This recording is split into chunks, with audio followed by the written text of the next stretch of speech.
Ever heard System of a Down in bossa nova? I don't think you trust in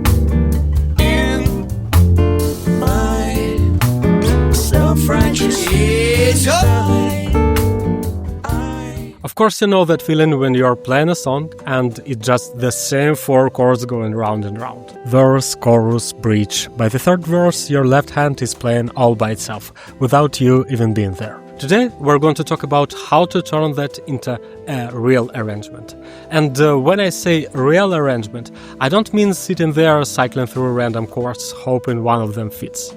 A real arranger works more like a craftsman with a box full of tools. They don't guess, they choose. They know exactly which tool to pull out and when.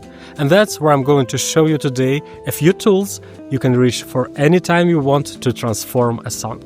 I've got several simple tricks that still surprise me with how fresh they can make even the most overplayed melodies.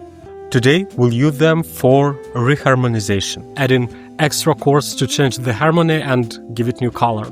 And don't worry, even if you only know the basic chords, you'll be able to follow along. Helping us today is our old friend, Serj Tankian. As an example, we'll try to turn one of his hits into a bossa nova. To work on the harmony, we need to get his raw vocal track without everything else. And that's where AI comes in. I'm using a service called La. It's an easy way to split a song into steps. A stem is a group of tracks. You can get just the vocals, Wake up! or just the drums, Self-righteous bass, guitar, and so on. You can solo any stem, mute it in the mix, or download it. It's perfect for making a backing track, learning a part, or just taking a peek inside how a track is built. To start working on our arrangement, we need to figure out the core harmony. For that, we'll pull out the guitar part and the bass part. We'll listen to the guitar to get the overall movement and the feel of the chords. But the bass is especially important. It gives us the foundation of the chord. In the guitar part, the lowest note doesn't always match the bass, and only by hearing the bass separately do we know exactly what chord it is.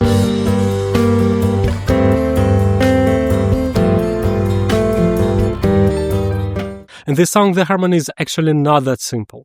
There are some nice colors and extensions. But if we strip it to the basic frame, it's this. G minor, that's our tonic, then F, after that B flat major, and to wrap the cycle, E flat major. The first reharmonization trick is this. You can approach any chord through its dominant. A dominant is the chord built on the 5th degree above the target chord.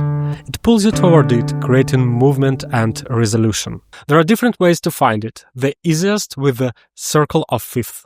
Move one step clockwise from your target chord and you're on its dominant. If you don't know dominant 7th shapes, here are 2 basic ones that are more than enough to start with. One is rooted on the 6th string, the other on the 5th. It's simple. If your target chord is rooted on the 5th string, take the dominant shape from the 6th string on the same fret. If your target is on the 6th string, move up 2 frets and 1 string higher. That's where your shape is. The dominant to our first chord, G minor, is D7. To the next one, F, it's C7. To B flat major, F7.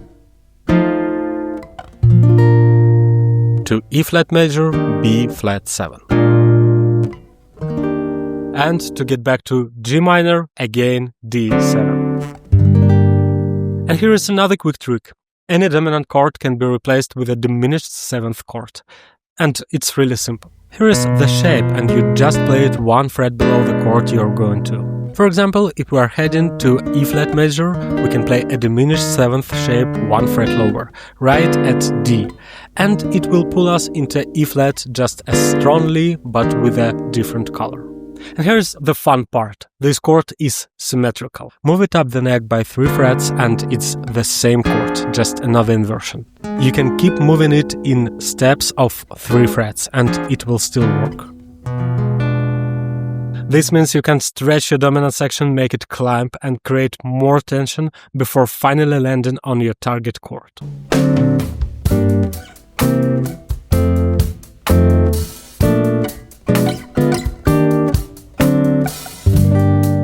Next trick, the 2-5-1. This is a super common jazz progression you'll find in thousands of songs.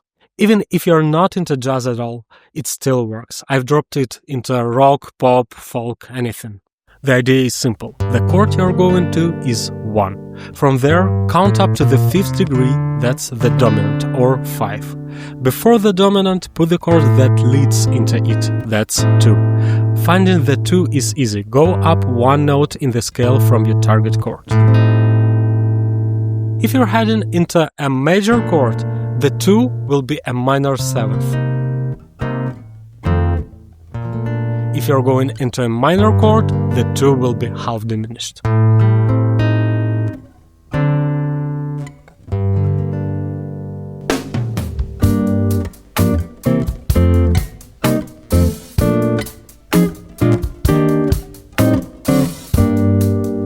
And finally, extensions.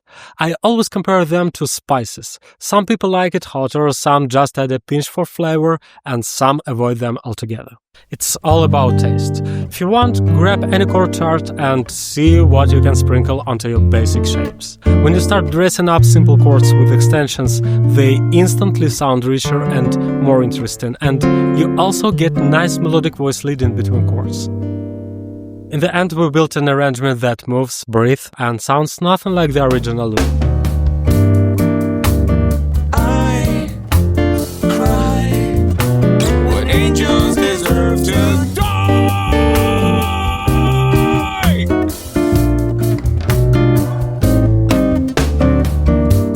And the best part is, you can take these tricks right now and try them on your favorite song. I'm sure the result will surprise you. And of course, all of this was made possible thanks to a great helper, La Live. This tool is truly invaluable. You can pull out individual tracks, study the harmony, hear how the original is put together, make your own playbacks for practice. The link is in the description, check it out, play around, and try it on your own music. And I'll see you in the next video, it's going to be even more fun.